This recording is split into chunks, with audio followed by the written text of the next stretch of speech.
এটাই হচ্ছে কালচার, মানে শব্দটা কিন্তু আমরা কালচার বলেছি। কালচার কখনো মানে ধরুন ঘাট ধরে কালচার চেঞ্জ করার চেষ্টা মাও জেদং করেছিলেন, যদিও উদ্দেশ্য অন্য ছিল। ওনার প্রতিবিপ্লব, ওনার বিরুদ্ধে লোকজন দাঁড়াচ্ছিল কারণ উনি ছাড়খাড় করে ফেলেছিলেন চায়নাকে, তার গ্রেট লিপ ফরওয়ার্ডের নামে যা তা করেছেন।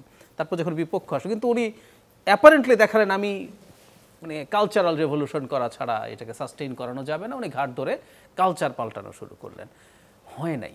কালচার এই জন্য ভয়ঙ্কর জিনিস। আমি সবসময় গত শেখ হাসিনার এরাতে আমি একটা কথা রিপিটেডলি বলেছি, এইরকম একটা শাসন ব্যবস্থা যত দিন থাকবে, প্রতিটা দিন আমাদের কিন্তু ডিজাস্টার তৈরি করছে, কারণ আমরা অভ্যস্ত হয়ে পড়ছি।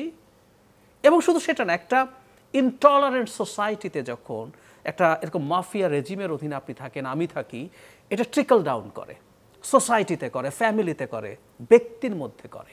আমরা ইনটলারেন্ট, আমরা টের পাই না।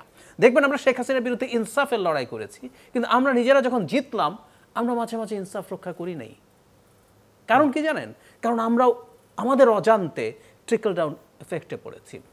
সো কালচারের ক্ষেত্রে যেটা হয়েছে, কালচার এরকমই। রিয়াজ ভাই যেটা বলেন, যে আরেকটা কালচারের কথা, যে পার্টি আসবে, এগুলো সময়ের সাথে পাল্টাতে হবে, সময়ের সাথেই পাল্টায়, আদারওয়াইজ ইটস ইম্পসিবল।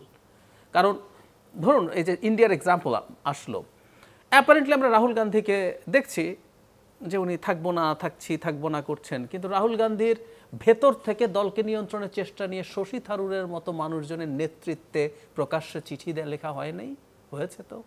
সো এই চর্চাগুলো আছে, আমাদের এগুলো সময়ও লাগবে। আমরা শুধু এই মুহূর্তে আলোচনাটা কি করছি, এই মুহূর্তে আলোচনা করছি একটা ক্রিমিনাল দল, ওইটা ক্রিমিনাল দল, এটা গ্রুপ অফ ক্রিমিনালস, থাগস, সোজা সাপটা কথা। রাজনৈতিক দল হলো সমস্যা। এই যেদিন আমরা কিছু সাংবাদিককে, তথাকথিত সাংবাদিককে সমালোচনা করি, কেন? ভারতের অর্ণব গোস্বামীকে তো সমালোচনা আছে, গালিগালাজ করে না, পুলিশ ধরে নিয়ে যায় না। অর্ণব গোস্বামী যা বাংলাদেশে দুদিন আগে যে দুজন সাংবাদিক ধরা পড়লো তথাকথিত, একই। কিন্তু এই দুজনকে আমরা ক্রিমিনাল বলছি কেন? রিপাবলিক টিভির ওই ভদ্রলোক মোদির চোখ বন্ধ করে ব্লাইন্ড একজন সাপোর্টার, কিন্তু সব সমালোচনার পরও বিজেপি একটা পলিটিক্যাল পার্টি। ও নির্বাচন করে, ও নির্বাচনে হেরে যায়, প্রচুর রাজ্যে হেরেছে, এই নির্বাচনেও হেরে যায় পরিস্থিতি হচ্ছিল, আগামী নির্বাচনে হয়তো হেরেও যাবে। সো আপনি যখন তার পক্ষে যান, আপনার পলিসিকে আমি ক্রিটিক করব, কিন্তু আপনি একটা ক্রিমিনালদের গ্রুপকে, গ্যাংকে সাপোর্ট করছেন না। সো আমাদের এখানে একটা ক্রিমিনাল গ্যাং। এখন যেটা হয়েছে, আমাদের এই ক্রিমিনাল গ্যাংয়ের মধ্যে কিছু পলিটিক্সের মানুষজন ছিল, কিছু প্রশাসন ছিল, পুলিশ ছিল, ব্যবসায়ী ছিল। এই যে একটা নেক্সাস, ওর তো ওই কালচারটা রয়ে গেছে।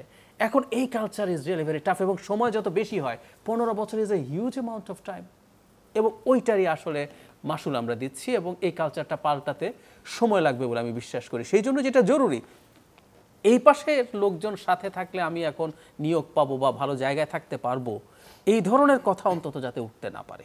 রাইট। কারণ যে সরকারটা আছে তাদের কাছে যদি এইরকম অভিযোগ উঠতে শুরু করে, এটা কিন্তু ডিজাস্টার তৈরি করবে। তাদের বুঝতে হবে যে কি অকল্পনীয় প্রত্যাশা তাদের উপর।